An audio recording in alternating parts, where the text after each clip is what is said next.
আসসালামু আলাইকুম সবাইকে। আশা করি সবাই ভালো আছেন, সুস্থ আছেন। আমিও ভালো আছি। আজকে ২ দিনের ভিডিও একসাথে দিয়ে দিচ্ছি। কারণ হচ্ছে কিছু, কিছু ক্লিপ নেওয়া হয়েছিল, যার কারণে ভাবলাম ওই ভিডিওটা বাদ দিয়ে কী লাভ, ২ টা একসাথেই ভিডিও করে ফেলি। তো এটা হচ্ছে বৃহস্পতিবার আমি একটু মাছের মুড়িঘণ্ট করেছিলাম, রুই মাছের। আপনাদের তো বলেইছিলাম যে আগের ভিডিওতে যে আমাদের ঘরে রুই মাছ আনলে বা বড় মাছের মাথা খাওয়া হয় না তেমন। কেউই পছন্দ করে না, যার কারণে মুড়িঘণ্ট করে ফেলি। তো এখানে আমি প্রথমে হচ্ছে পেঁয়াজের সাথে হালকা আদা রসুন বাটা যেটা ছিল ওই অল্প সামান্য পরিমাণ, বেশি দিলে অবশ্য গন্ধ আসবে, যার কারণে সামান্য পরিমাণ দিয়ে এখন হচ্ছে মশলা দিয়ে ভালোভাবে কষিয়ে নিচ্ছিলাম। যতক্ষণ না পর্যন্ত তেলটা মশলা থেকে আলাদা হয়ে যাচ্ছে ততক্ষণ পর্যন্ত এটাকে আমি কষিয়ে নিয়ে তারপর পানি দিয়ে দিচ্ছিলাম, যাতে একটু ভালোভাবে আরেকটু কষানো হয়ে যায়। তো এখানে আমি ভালোভাবে নাড়াচাড়া দিয়ে দিচ্ছি, যাতে নিচে যদি লেগে থাকে ওইগুলো ছুটিয়ে দিচ্ছিলাম। দেওয়ার পর যখন এটা আমার কষানো হয়ে যাবে ঠিক তখনই হচ্ছে আমি মাছগুলোকে দিয়ে দিচ্ছি।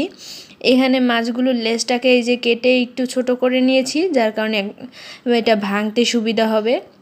এখানে আজকে বেশি কিছু করিনি, আজকে তেমন কিছু রান্না করিনি, যার কারণে বেশি একটা মুড়িঘণ্ট করা হয়নি। শুধু মাথা আর 2টা পেটি আর হচ্ছে একটা লেজ, এগুলো দিয়ে হচ্ছে মুড়িঘণ্ট।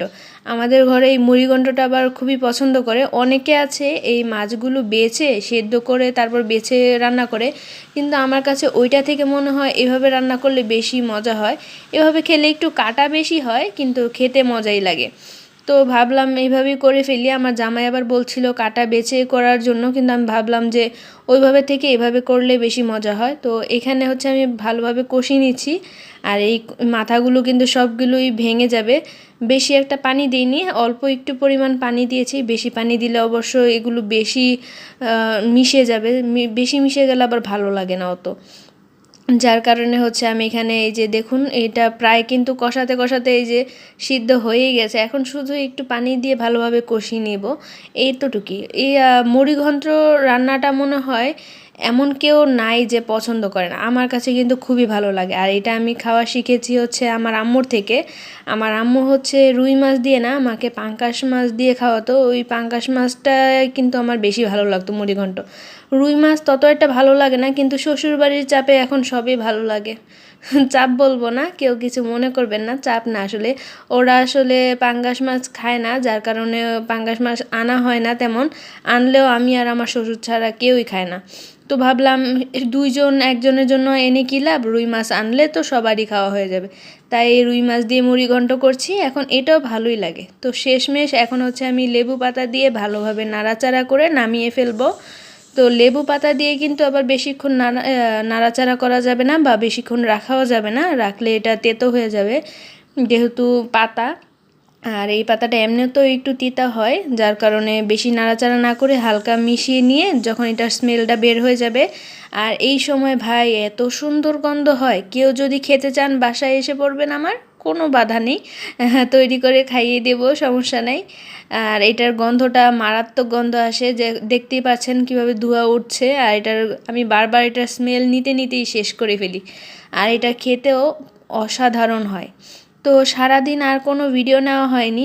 পরের দিন শুক্রবার যেহেতু ছিল, শুক্রবারে আমাদের একটু স্পেশাল খাবার তো করতেই হবে। আজকে হচ্ছে গরু মাংস রান্না করব, তাই ভাবছি মাটির চুলায় রান্না করব। আর এই যে দেখুন, আমাদের টিনের ঘরটা থেকে বাহিরের পরিবেশটা ঠিক এরকম, বাহিরে বৃষ্টি হবে হবে ভাব এরকম। তো আমি ভিতরে চলে এসে দেখাচ্ছিলাম, কিন্তু ওমা রোদের তাপে একদম অন্ধকার হয়েছিল, আর কিছুই দেখা যাচ্ছিল না। তারপর এখানে আমি মাটির চুলা, আমাদের টাংস বলতে গেলে মুরগির মাংস বেশিরভাগ গ্যাসেই রান্না করা হয়, কিন্তু গরুর মাংসটা আমরা চেষ্টা করি লার্কির চুলায় রান্না করতে, কারণ এটার স্বাদ অনেক মজা হয়। আর মাটির চুলায় যারা যারা রান্না খেয়েছেন তারা তো জানেনই মাটির চুলার রান্না কতটা মজার। তো আমরা হচ্ছে গরুর মাংসটা মাটির চুলায় রান্না করি। তো এখানে আমি ভালোভাবে তেলের মধ্যে হচ্ছে পেঁয়াজটা ভেজে নিচ্ছিলাম। আর যেহেতু বৃষ্টি হয়েছিল তাই চুলাটা জ্বলছিল না তেমন, অনেক কষ্টর পরে জ্বলেছে। দেখতে পাচ্ছেন আমার মশলাটার রং। আজকে মশলাটা কষানোটা অনেক সুন্দর হয়েছে। এই ভিডিওটা অবশ্য আমি কালকেই দিয়ে দিয়েছিলাম, কিন্তু পুরো ভিডিওটা আসলে আপলোড করা হয়নি। তো এত মাংসটা রান্না করার পর এত পরিমাণ বৃষ্টি এসে গেছিলো যে মাংসটার ফাইনাল লুক কোনো কিছুই দেখানো হয়নি। এতটুকুই ছিল আজকে আমার ভিডিও। তারপর হচ্ছিল বিকেলবেলা, শুক্রবার দিন বিকেলবেলা চলে গেছিলাম একটু যমুনা ফিউচার পার্কে, ওই মিস্টার DIYতে। তো ওইখান থেকে তো আমাকে কেউ ইনভাইট করবে না যে আসেন এখানে এসে একটু দেখে যান আমরা নতুন নতুন কী উঠিয়েছি বা আমাদের এত হাইপ কেন, এর জন্য তো ওরা তো আর ইনভাইট করবে না, যার কারণে আমি নিজ দায়িত্বেই চলে যাচ্ছিলাম দেখার জন্য যে ওইখানে এত পরিমাণ মানুষ যাচ্ছে। দেখি গিয়ে যে প্রাইস কেমন, বা ইদানিং তো ফেসবুকে আসাই যায় না এই মিস্টার DIY এর ভিডিওর জন্য, তাই ভাবলাম দেখে আসি কেমন হলো। তো এইটার ভিডিও অবশ্য আমি আজকে দিব না, এটার ভিডিও নেক্সটে দিব। সবাই ভালো থাকবেন, সুস্থ থাকবেন, আল্লাহ হাফেজ সবাইকে।